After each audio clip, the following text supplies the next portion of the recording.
Tret Brachot Daf Yutet, nous commençons à la troisième ligne, Amar Rav Yitzhak. Nous avons encore quelques Agadot, puis nous reprendrons l'explication de la Mishnah. Donc nous avons vu dans le Daf précédent, dans le dernier Agadot, est-ce que les morts sont conscients de ce qui se passe, de ce qui est dit? C'était une marloquette, mais on a vu que même Rabbi Yonatan par la suite a accepté cette idée, cette notion que les morts sont au courant de ce qui se passe. L'Agma poursuit une diam Rav Yitzhak, tout celui qui parle, qui raconte du mal d'un mort, c'est comme s'il raconte, s'il dit du mal d'une pierre. Que signifie d'une pierre? D'après certains, c'est que le mort ne sait pas ce qui a été dit sur lui. D'après une autre version, le mort sait ce qui a été dit sur lui, mais peu lui importe, il n'y prête pas attention. Et ni demande la Gemara, pourtant, Rav Papa a dit que quelqu'un avait parlé du mal, manqué de respect à Mar Shmuel après sa mort. Mais Nafal Kanya Mitlala, et il est tombé, Kanya, un grand roseau, lourd, imposant, Mitlala du toit, ou Baza'a, et elle a brisé, elle a coupé les arnaqués des mochés, la poche du crâne. Donc cet homme est mort sur le champ. Donc nous voyons que puisqu'il a parlé du mal de Mar Shmuel, il a été puni. Donc celui qui parle du mal d'un mort est puni, ce n'est pas comme s'il n'a rien dit. La Gemara répond, Shanet Tsurba Merabanan. Le cas de Mar Shmuel est différent, étant donné que c'était un Talmid Chacham, mais à ce moment-là, Kuchab Richut Ava Bikare. Akadosh Baruch Hu lui-même réclame le kavod du Talmid Chacham, et c'est pour cela qu'il va punir celui qui lui a manqué de kavod. Amar Rabbi Shua ben Levi nous dit, tout celui qui va parler, qui va dire du mal après la mort des Talmidei Chachamim, derrière le cercueil du Talmid Chacham, Nofel Beginam, il tombera dans le Ginam. Shenema, comme c'est marqué dans le Pasuk, Vamatim Akalkelotam. C'est-à-dire, nous explique Rashi, celui qui va plutôt être Machia et Trovatam Yoter al Sriutam, c'est-à-dire, il va plutôt faire pencher la balance du tzaddik vers le côté coupable, de dire que ce qu'il a fait ce n'était pas bien, alors qu'il aurait pu expliquer les Chavsrout pour le bien, donner une explication positive. Eh bien, Yolichem Hashem et Poale Aven, Akadosh Baruch Hu les enverra et Poale Aven, ceux qui ont donc mal agi, au Geinam. Shalom à l'Israël, la suite du Pasuk, que signifie Shalom à Israël, nous explique l'Agma, Shalom à l'Israël, même dans le cas où il y a la paix sur Israël, c'est-à-dire, nous explique Rashi, après sa mort, où il n'y a plus de dispute, malgré tout, Yolichem Hashem et Poale Aven, Akadosh Baruch Hu les amènera au Geinam.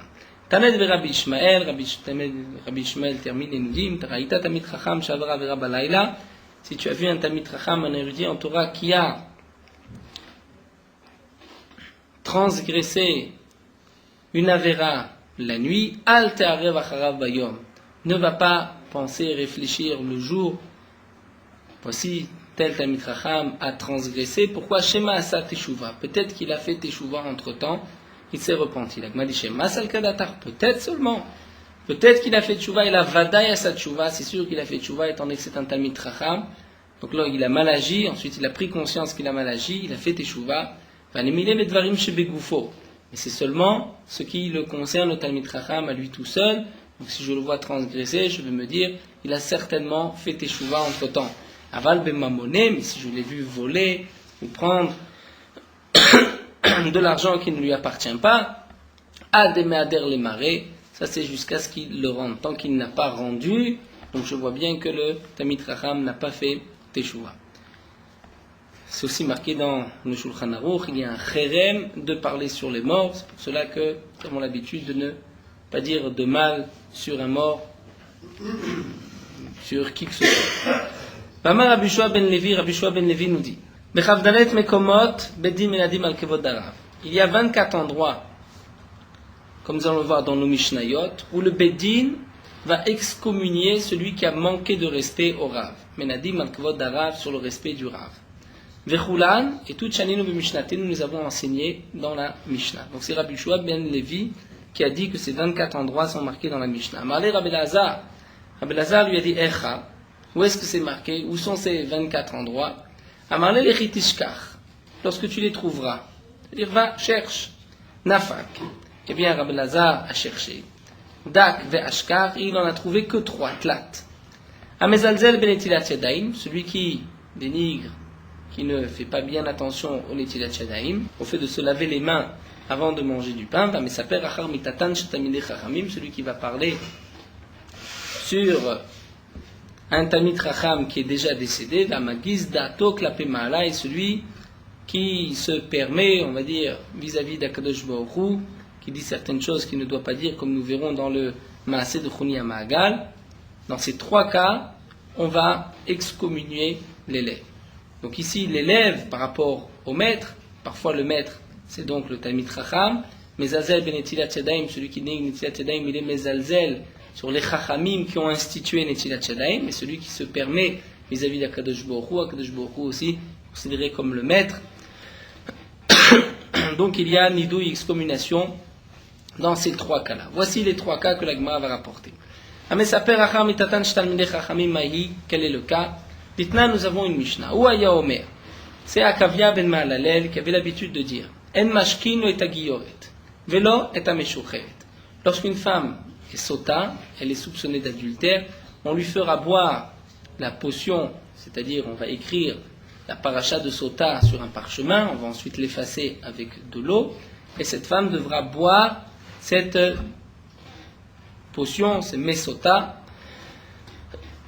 Et Akavia ben Maalalel avait l'habitude de dire qu'on ne fera pas boire la sota si celle-ci est une guillorette, une convertie, tameshucheret, ou bien une servante qui a été affranchie et qui est donc considérée aujourd'hui comme juive, mais elle a aussi le statut d'une guillorette, d'une convertie. Pourquoi pour la guillorette il n'y a pas d'hymne de sota? Rashi nous rapporte, puisque c'est marqué dans le pasuk Béné Yisraël. Donc de là on va exclure la femme du guerre et la femme du Eved Meshucha. Et les Chachamim nous disent Mashkin, on les fera boire. Va'amrulo, et on a dit à Akavia ben Maalalel.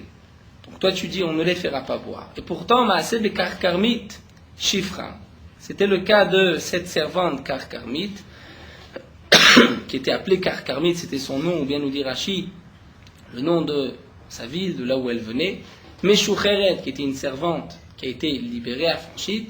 Birushalayim, donc ce cas-là s'est passé à Yerushalayim. Vishkua, Shmaya ve Aftalion. Et Shmaya ve Aftalion lui ont fait boire, bien que cette femme était donc considérée comme une convertie, elle n'avait pas le din de boire le mesota, et pourtant Shmaya ve Aftalion lui ont fait boire. V'amar lahem et Akavia ben Maalalel aurait répondu Dugma Eshkua. C'est-à-dire, non pas que Shmaya ve Aftalion lui ont fait boire des mesota, mais ils lui ont fait boire quelque chose qui ressemblait à Mesota, et nous explique Rashi, étant donné que Shmaya et Aftalion étaient eux-mêmes des convertis, d'après certains ce n'était pas eux-mêmes qui étaient descendants de convertis, puisque eux étaient même Avbedin, et Sibedin, ils ne pouvaient pas être donc des convertis, malgré tout ils venaient, famille convertie, comme nous dit Rashi, que c'était des petits-enfants de Sanchariv.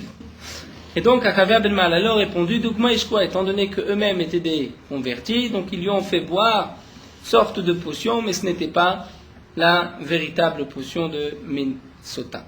J'ai expliqué Tosfot et Rashi à la fois. D'après Rashi, Doukma Ishkwa, c'est-à-dire, Akavia ben Maalalel a répondu qu'effectivement, il leur avait fait boire, mais c'était parce qu'eux-mêmes étaient convertis, donc ils lui ont fait boire cette potion alors qu'ils ne devaient pas lui faire boire. D'après Tosfot, ils ne lui ont pas fait boire une véritable potion, donc juste Metseva, de l'eau colorée, mais ce n'était pas donc les Me'amarim qui sont marqués dans la Torah.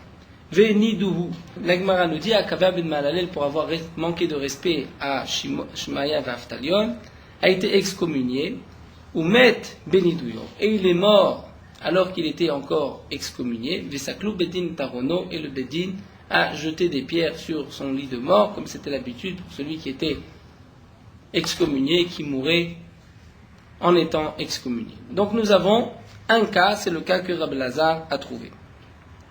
Vamezalzel benetilat yadayim. Et donc l'autre cas que Rabbi Lazar a trouvé, c'est celui qui ne faisait pas attention à netilat yadayim. Maï, quel est le cas? Ditnan, comme c'est marqué dans la Mishnah, Ma Rabbi Yehuda chaz ve shalom. Rabbi Yehuda dit non. c'est sûr que ce n'est pas Akav ben Mahalalel qu'ils ont excommunié. Chaz v'shalom de dire Akav ben Mahalalel Nadé qui a été excommunié. Pourquoi? Chez Nazara, Ninelet al kol adam bi-Israël, parce que la Hazara, lorsqu'elle était fermée, lorsque les portes du Beth Amikdash étaient fermées au moment du Korban Pessah, comme c'est marqué dans la Masechet Psachim, on fermait 3 reprises les portes pour le premier service du Korban Pessah, la première Shrita, ensuite tout le monde sortait, il y avait un autre groupe qui rentrait.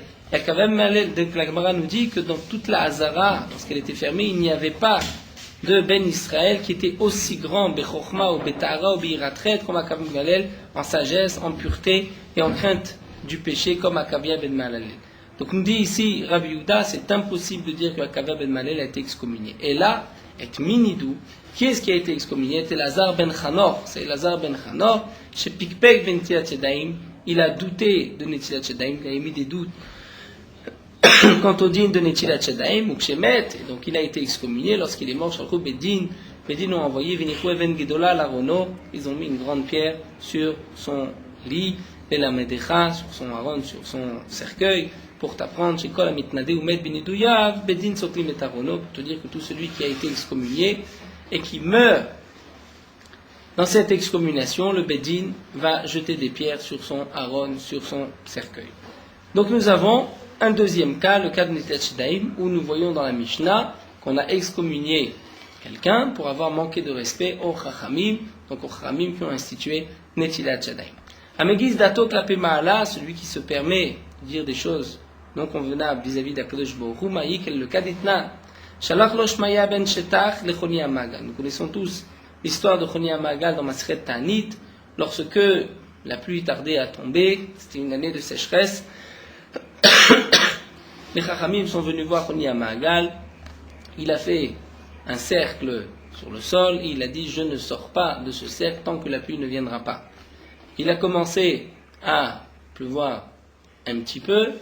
Il a dit: non, ce ne sont pas ces pluies que je veux. À ce moment-là, il a plu avec torrent. Il y a eu toute une forte pluie et il a dit: ce n'est pas non plus cette pluie, je veux Gishme Bracha, des pluies de bénédiction.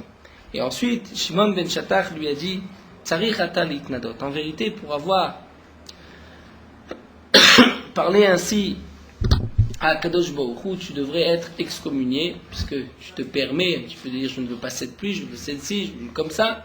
Ve'ilmaleh choni ata, si tu n'étais pas choni, on sait que toi, choni, tu étais un grand tzaddik, kozreni alecha nidouy, j'aurais décrété sur toi une excommunication. Aval ma'ese, qu'est-ce que je peux faire? Shata mitrate lifnei makom. Trate ici Rashi, tu fautes vers ton créateur, dire ces petites fautes, de lui parler ainsi. Ve'oseh lecha retzoncha, mais Akadosh Baruch Hu fait ta volonté, keben, comme un enfant, shemitrate lifnei aviv, qui fait une petite bêtise devant son père, mais oselo retzono, le père, malgré tout, fait la volonté du fils. Alecha katuv omer, Shimon Shadad Diachoni, et sur toi le pasuk a dit: smach avicha veimecha vetagel liatecha, que ton père et ta mère, celui qui t'a engendré, se réjouissent d'avoir un tel fils.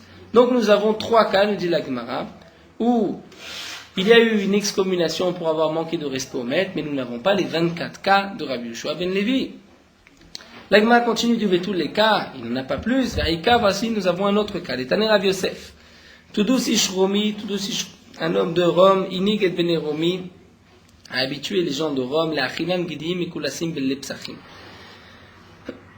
Le soir de Pessah, normalement, il y avait, lorsque le Beth Amikdash était encore Kayam, il y avait le Korban Pessah, donc qui était grillé en entier, un agneau grillé en entier. Les Chachamim ont interdit par la suite, lorsque le Beth Amikdash a été détruit, de manger le soir de Pessah un agneau grillé de la même manière que Korban Pessah, pour ne pas qu'on puisse se tromper et penser que tiens, ça c'est aussi le Korban Pessah que nous faisons aujourd'hui, et c'est ce qu'on appelle Nireh, comme s'il mange des Kodashim Bachutz.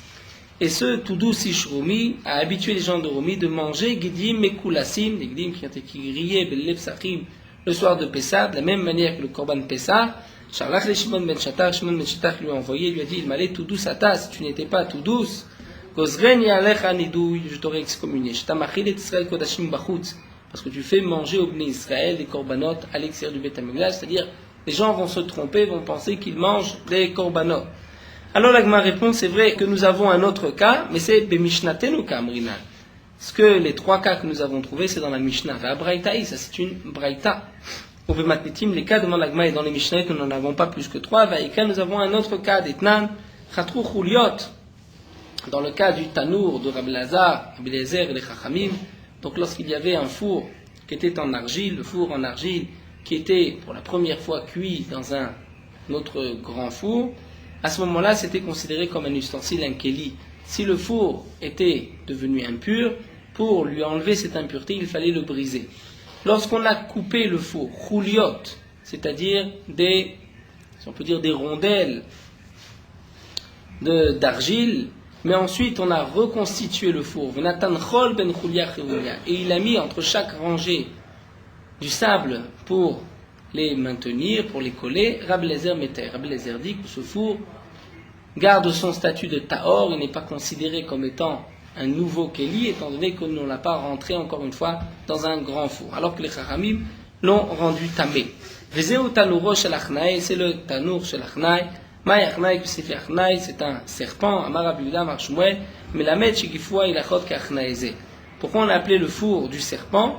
Puisque ils ont entouré donc de tas de halachot comme ce serpent, vetimou, c'est-à-dire tout ce que Rabbi Eliezer avait permis, les chachamim ont interdit, on dit c'est impur. Et Tania, et ce jour-là, Oto Ayom, et vu Kol Taharot, Shetier Rabbi Eliezer. Ce jour-là, ils ont apporté toutes les Taharot, tout ce que Rabbi Eliezer avait rendu pur, c'est-à-dire tous les aliments qui avaient été cuits dans ce four, que Rabbi Eliezer avait dit, ces aliments sont purs. Les chachamim ont pris tous ces aliments, Vesarfoum, ils les ont brûlés, les fanav devant lui.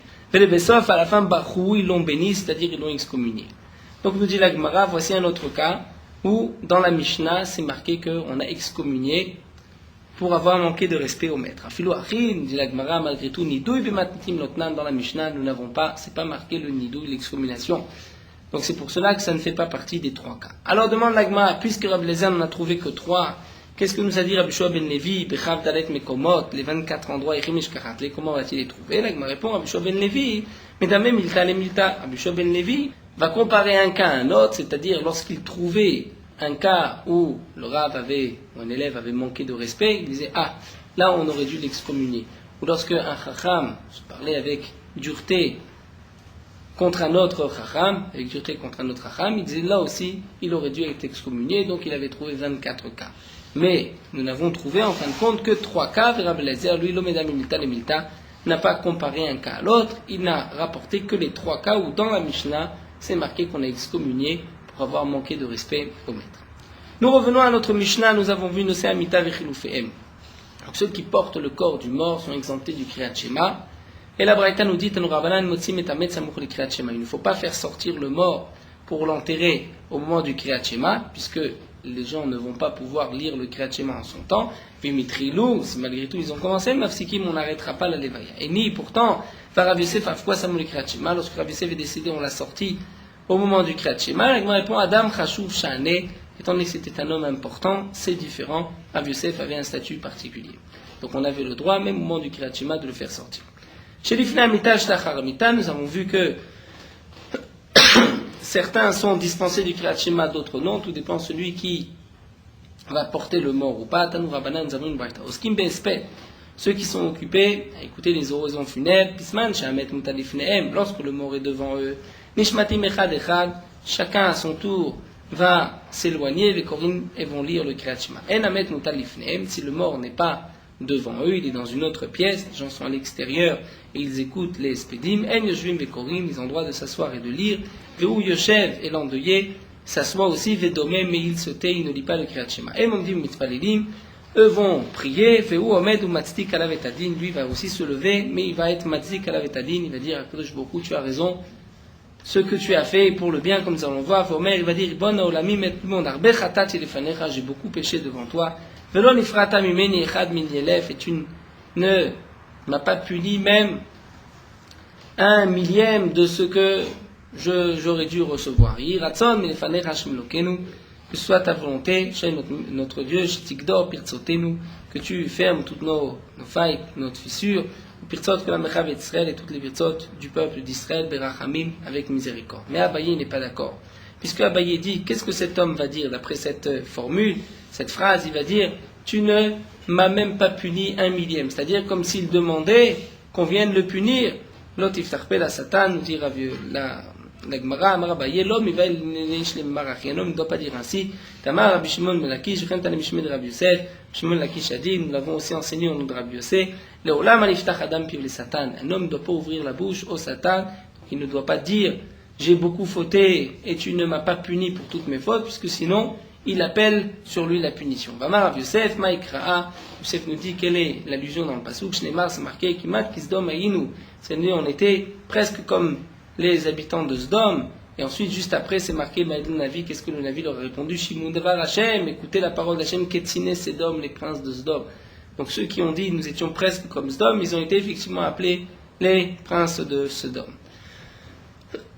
Kavru et Tamed vechazru, nous avons vu dans la Mishnah que lorsqu'ils ont enterré le mort, s'ils ont le temps de lire le Kriyat Shema avant d'arriver à cette ligne, cette shura, cette rangée, donc l'endeuillé est passé, les gens le consolaient, il pourra lire. C'est marqué, Miachol Leatril Venigmor et Kula. Dans la Mishnah, c'est s'il peut terminer tout le Kriyat Shema, Aval Perek Echad, mais s'il ne peut terminer que le premier paragraphe, au Pasuk Echad, ou que le premier Pasuk, lo, il ne commencera pas. Urminu, pourtant, nous avons une contradiction, nous avons une Braïta qui dit Kavru et Tamet, on a enterré le mort. Vechazru, ils reviennent, ils vont vers cette rangée, s'ils peuvent commencer à faire le Perek Echad. Même que le premier chapitre jusqu'à Uvisharecha, au Pasuk Echad, ou que le premier Pasuk, Shema Israël, eh bien, ils pourront s'arrêter. Ils pourront lire et commencer le Kriyat Shema avant même de se placer dans cette rangée. Achiname Kama, donc la Gemara répond effectivement, la Mishnah veut aussi dire la même chose, s'ils peuvent commencer à flou Perek Echad, même le premier chapitre, à flou Pasuk Echad, ne serait-ce qu'un seul Pasuk, avant d'arriver à cette rangée, Yatrilou, ils commenceront Vimlav, et sinon, Lo Yatrilou, qu'ils ne commencent pas. Nous continuons à Moudbet, à Omdim Beshura. La Gemara va nous expliquer donc cette rangée, Tanourabana, nous avons une Braïta, Shura, ceux qui sont debout, alignés, cette rangée, cette shura, lorsque l'endeuillé va passer et eux vont le consoler, nous avons shura roi penima, la shura qui voit à l'intérieur, donc c'est-à-dire même la deuxième rangée qui voit l'endeuillé, ceux qui sont à cette deuxième rangée, Ptoura, sont exemptés. Veshena roi, mais ceux qui ne voient pas l'endeuillé, penima, Veshena roi et penima, qui ne peuvent pas voir à l'intérieur, donc là où se trouve l'endeuillé, chayivet, ils sont tenus de lire le Kriyat Shema. Rabbi Yehuda Omer, Rabbi Yehuda nous dit, qui est-ce qui est exempté du Kriyat Shema? C'est seulement celui qui vient parce qu'il connaît l'endeuillé, il vient pour le consoler, pour être assisté à l'enterrement de Bnei Kavod, mais Mahmat Atzman, celui qui vient pour lui, et par curiosité, pour voir juste ce qui s'est passé, voir l'enterrement, dans ce cas-là, Chayavim, il est tenu à lire le Kriyat Shema. Ama Rabbi Yehuda Amarav, l'Agma nous dit, Rabbi Yehuda dit au nom de Rav, Amotse Kilaim Bebigdo. Si un homme voit que son habit, il se rend compte que son habit est fait de lin et de laine, donc shatnez, c'est kilaïm, un mélange de lin et de laine que la Torah nous interdit. Bien, si un homme, et même au milieu du marché, il se rend compte que son habit est de lin et de laine, poshtan afiluvashuk, il devra l'enlever même au marché, c'est-à-dire même s'il va avoir honte d'enlever ses habits, il est obligé, puisque la Torah lui interdit de rester même un instant avec un habit de shatnez. Maïtama, pour quelle raison? On pourrait dire peut-être on va le laisser rentrer chez lui. Eh bien non, en chokhma, ve'en tvuna, ve'en etzad neged Hashem, dit le pasuk. Il n'y a pas de chokhma, de sagesse, d'intelligence ou de conseil devant un Kadosh Baruch Hu. C'est-à-dire, comme nous savons aussi, kol makom sheyesh chilul Hashem, là où il y a la profanation du nom divin, en cholkin kavod la Rav, on ne donne même pas de kavod d'honneur au Rav. Donc là aussi, il n'y a pas de chokhma, dvuna devant un Kadosh Baruch Hu. On ne laissera pas cet homme rentrer chez lui. Il doit enlever ses habits, même s'il est au marché. Métivé demande l'Agma, pourtant, nous allons voir des cas où nous allons dispenser certaines personnes de mitzvot, alors qu'on aurait pu dire aussi en chokhma, ven tvuna, ven tzad negen Hashem. Donc métivé. Nous allons objecter. Kavru et Tamet, ils ont enterré le mort. Vechazru, et ils sont revenus du cimetière. Venifnem shne drachim. Et ils ont devant eux deux chemins. Achat teora vachat mia. Un chemin pur et un chemin impur. Bab teora, si l'endeuillé prend le chemin pur, eh bien on l'accompagnera bainimo betara dans le chemin pur. Bab mea, si l'endeuillé va prendre le chemin impur, bainimo betmea, on pourra le suivre dans le chemin impur. Et le chidouche, c'est même les kohanim qui ont l'interdiction de s'impurifier à un mort, ont le droit de passer dans un chemin impur. Que signifie un chemin impur? C'est un chemin où il y a par exemple un mort enterré au milieu, et chaque fois qu'on passera, donc on va passer sur le mort. Là, c'est une impureté, le Kohen n'a pas le droit de passer dans un tel chemin, mais là, puisque l'endeuillé a emprunté ce chemin, on le suivra, Mishum Kuvodo, pour son respect. Alors demande Agma à Amai, on n'a qu'à dire aussi, pourquoi tenir compte du respect de cet homme, puisqu'il y a une interdiction? On va interdire le Kohen de passer dans ce chemin. Agma répond, il ne s'agit pas ici d'un endroit qui est véritablement impur, il s'agit d'un endroit qui est impur d'une impureté des Rabbanan, c'est-à-dire il y avait auparavant une tombe, cette tombe a été labourée, donc les ossements, tout ce qui peut rester de cette tombe ont été éparpillés sur le champ, c'est ce qu'on appelle un bet apras, n'est assour que des Rabbanan, puisque Minatora, on peut, considérer que les ossements ont disparu. Tamar Abuda Marshmuel, comme l'a dit Abuda Marshmuel. Menafeach Adam betapraz ve'olech. Un homme a le droit, même si, par exemple, le cas de, c'est un, Rachid nous dit, pour quelqu'un qui va vers le Bet Amikdash pour sacrifier, pour égorger son korban Pessah, donc il doit rester en état de pureté, il a le droit de souffler sur le Bet Apras, c'est-à-dire il va marcher à quatre pattes, souffler devant lui pour éloigner s'il y a des petits os par terre, ve'oler, et il peut marcher. Donc si vraiment c'était une interdiction minéoraïta, on ne lui aurait pas permis. Donc on voit qu'on lui permet, c'est un Bet Apras qui n'est que midé Rabbanan, donc là aussi les Chachamim ont permis pour le respect, le kavod du Havel, d'emprunter un tel chemin. Mais si c'était une impureté minatora, là effectivement on n'aurait pas permis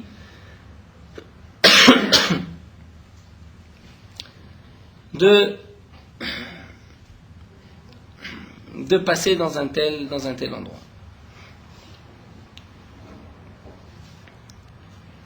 L'Agma continue, nous dit Vamar Abuda Barashi Mishmederav. Donc là on continue pour nous prouver que signifie le Bet Apras, puisque Abuda Barashi nous a dit au nom de Rab, Bet Apras Shenidash Taor.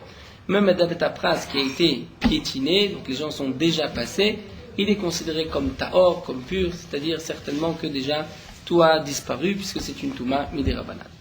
Un autre cas, Tashma d'Amar Ablazar Bar Tzadok. Ablazar Bar Tzadok a dit, lui-même était un Kohen, nous dit Rashi, comme c'est marqué dans la Gemara, Medalgin aïnou al-gabe aronot shel metin. On sautait sur les cercueils des morts, l'ikrat malchi Israël, pour aller voir les rois d'Israël. Velo l'ikrat malchi Israël bilvad. C'est pas seulement pour voir les rois d'Israël, et là, filo l'ikrat malchi akum. Même pour voir le roi, un roi non juif, des goïms, c'est aussi une mitzvah de courir. Pourquoi c'est une mitzvah de voir les honneurs qu'on va donner à un roi non juif chez Imiske? Parce que si cet homme méritera, Yafrin bel malchi Israël et malchi akum, il pourra après faire la différence entre les honneurs qui sont dus à un roi d'Israël et les honneurs qu'il a vus chez le roi des goïms.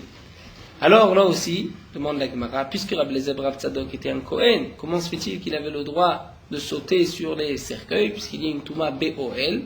Lorsqu'il est sur le cercueil, l'impureté va le toucher.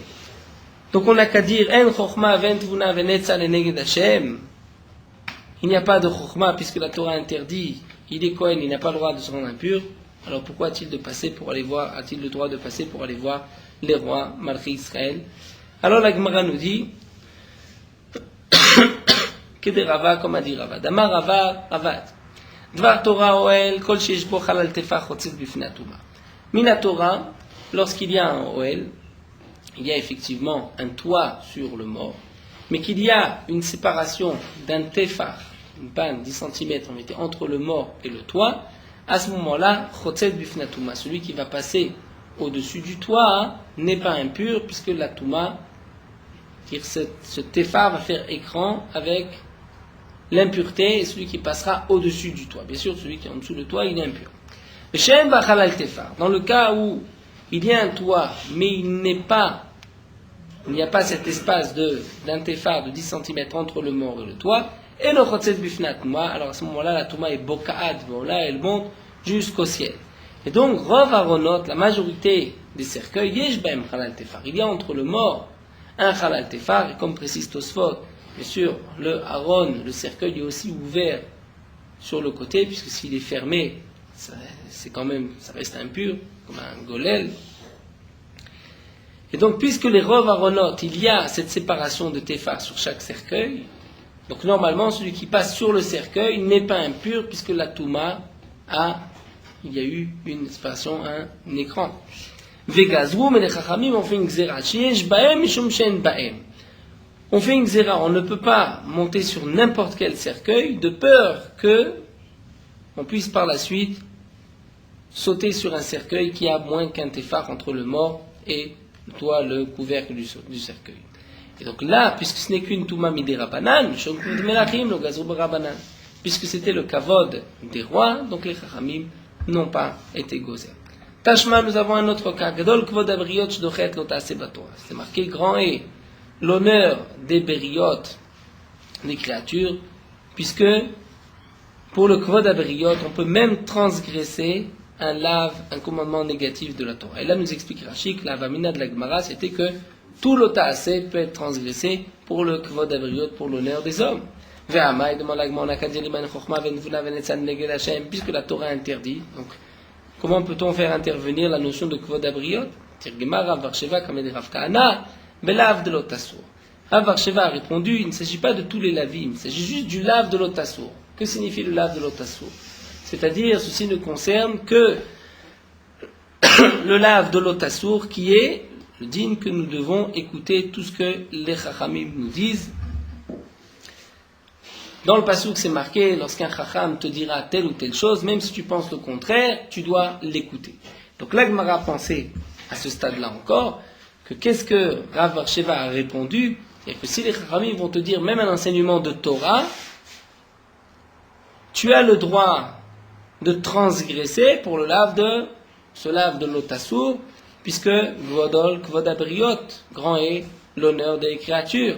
Mais achikou aléa, les gens sont moqués de lui. Lave de l'otassour d'oraïtaï, le lave de l'otassour, c'est aussi minatora. C'est-à-dire que lorsque les chachamim vont te dire tu dois faire telle ou telle mitzvah, c'est une mitzvah de la Torah. Donc on revient à la question,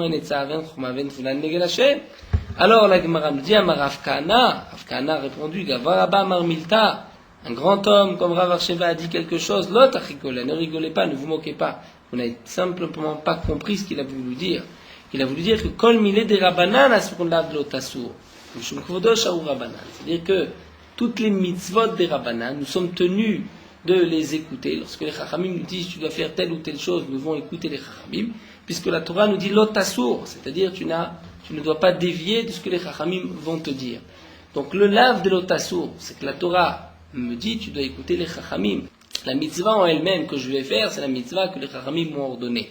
Et donc pour le kavod aberiot, pour l'honneur des créatures, les chachamim vont parfois dire tu as le droit de transgresser. Par exemple, nous donne Rashi un exemple. Si quelqu'un est dans un domaine carmélite, c'est-à-dire non pas un domaine public, le Shabbat, il est dans un carmélite, il y a un domaine intermédiaire qui n'est que Midi Rabbanan.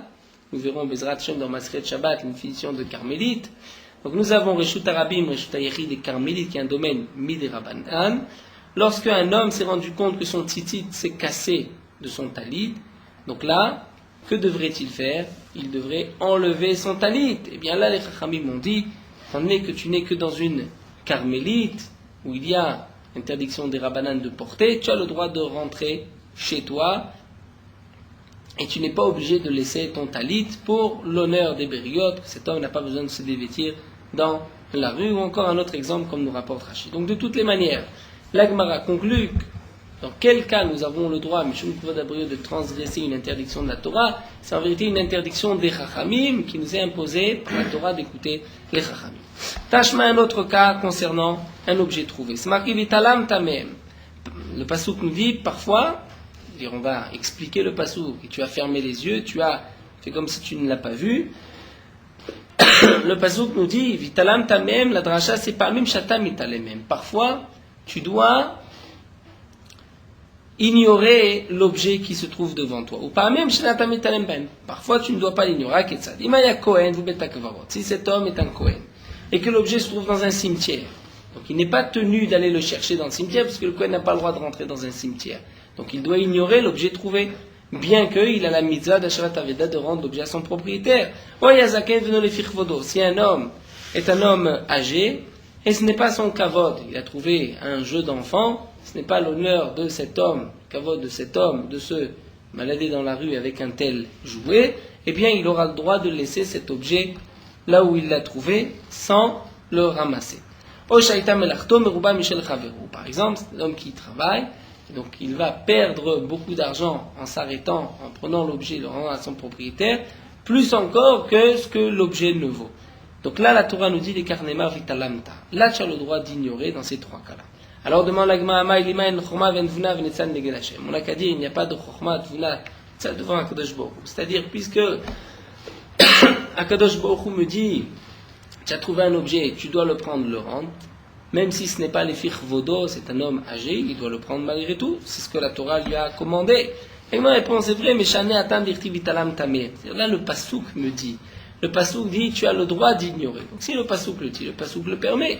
Veligma Mina demande l'Agma, alors on n'a qu'à apprendre de ce Passouk pour tous les autres dînes de la Torah. Et ma répond, Isuram Mamone la finale. On n'apprend pas un Issour de Mammon, puisque le Mammon, c'est plus calme, c'est plus léger que le Issour. Donc si encore pour Mammona, la Torah a permis parfois d'ignorer, ça ne veut pas dire que pour tous les Issourim, on devra aussi ignorer. Et l'Agma termine avec une dernière preuve, Tashma. Nous avons toute une braïta que Rashi nous rapporte, que l'Agmara ici ne nous a pas tout rapporté. Il y a seulement la dernière partie concernant le nazir. C'est marqué que le nazir n'a pas le droit de se rendre impur sur tout nefesh adam, toute personne morte. Ensuite, le passouk dit les aviv, les imo, l'achiv, la choto, le itama laem. Ni pour son père, ni pour sa mère, son frère, sa sœur, il n'a pas le droit de se rendre impur. Et là, la Gemara demande, dans la Braïta, pourquoi la Torah a-t-elle besoin de préciser son père, sa mère, puisque de toute manière, le passouk vient juste avant de dire tu n'as pas le droit de te rendre impur pour toute âme. Eh bien, la Gemara va de ce passouk apprendre des tas d'enseignements. C'est-à-dire, lorsque c'est marqué pour ton père, tu ne te rendras pas impur, c'est en vérité pour nous dire que, mais pour un met mitzvah, c'est-à-dire pour un mort qui n'a personne qui va l'enterrer, c'est un mort, c'est une mitzvah de l'enterrer, il est tout seul, un met mitzvah, là tu as le droit, même si tu es nazir, d'aller l'enterrer. C'est-à-dire la Torah dit ton père, tu ne vas pas, mais le met mitzvah, tu pourras les enterrer. Ensuite le passouk dit leimo, pour nous dire que même si tu as une autre kedusha, c'est-à-dire ce nazir est aussi un Kohen, donc il a une double obligation de ne pas se rendre impur, eh bien c'est vrai, mais seulement pour sa mère il ne se rendra pas impur, puisqu'il est nazir, mais non pas pour le met mitzvah, pour un homme qui n'a personne qui va l'enterrer. Ensuite, le passouk continue l'achiv, son frère, pour nous apprendre que même si ce nazir est en vérité Kohen Gadol, eh bien, il devra, pour son frère, ne pas se rendre impur, mais pour un met mitzvah, il devra se rendre impur et l'enterrer. Et le passouk termine Velachoto et sa sœur. Pourquoi la Torah précise l'achoto? Matamud lema, là nous allons étudier la Braïta. Pourquoi la Torah précise encore l'achoto? C'est marqué pour toute âme. Eh bien, Reshaya Olech Lishrot et Pisron vient prendre pour celui qui va égorger son korban Pessar, Velamoulet Beno, et faire la brit mila de son fils pour aussi le korban Pessar. Veshama Shemet Lomet, et il a entendu que un proche de sa famille est mort. Yachol Yarzor Veitama, a-t-il le droit de revenir, de repousser chemin et d'aller se rendre impur et d'aller participer à l'enterrement de son proche parent? Amarta, là le passouk dit Loitama, il n'ira pas se rendre impur. C'est vrai que le passouk la choto parle du nazir.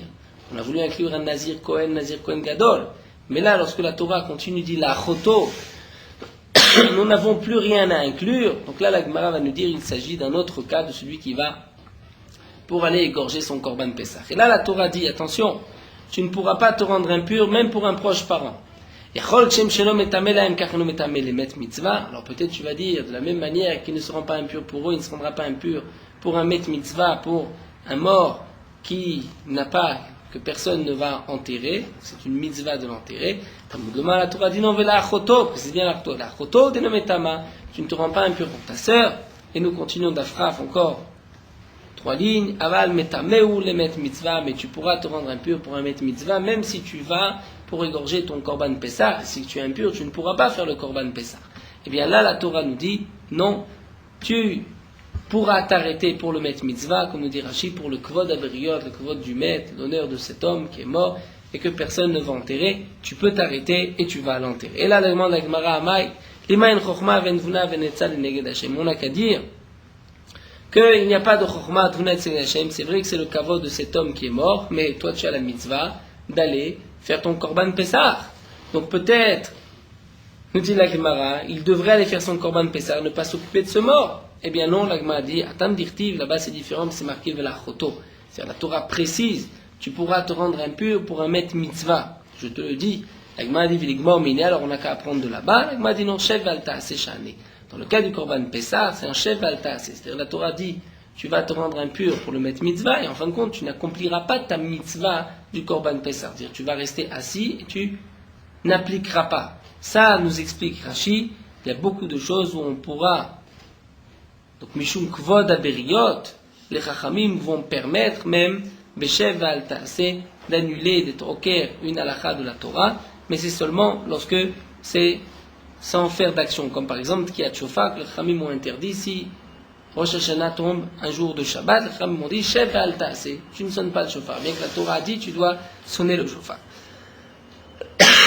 Mais donc, Rashi nous dit, dans les autres cas où il y a une action, là, je ne permettrai pas, même Shum Kvod Aberiot, c'est une interdiction. Donc Rashi nous dit par exemple, celui qui est Lovesh Kilaim, comme le cas que nous avons commencé à Marabuda Marav, celui qui est habillé avec un habit de Kilaim, là, lorsqu'il est habillé, c'est un maasé, c'est une action qu'il fait puisqu'il est habillé, donc là on dira, là tu dois l'enlever, tu n'as pas le droit de rester. Mais si c'est quelqu'un qui va, donc sans faire de faute, ne va pas agir, là dans ce cas-là, c'est permis, puisque le chef va tâcher. Rachid nous donne encore quelques précisions aux autres cas, mais nous allons nous arrêter ici. Pour en conclusion, ce que nous avons vu auparavant, donc effectivement, si quelqu'un a trouvé un habit de Kilaïm, se trouve avec un habit de Kilaïm, il devra l'enlever même au marché et rentrer chez lui déshabillé, puisque c'est l'interdiction de la Torah. Nous allons nous arrêter ici. Voilà.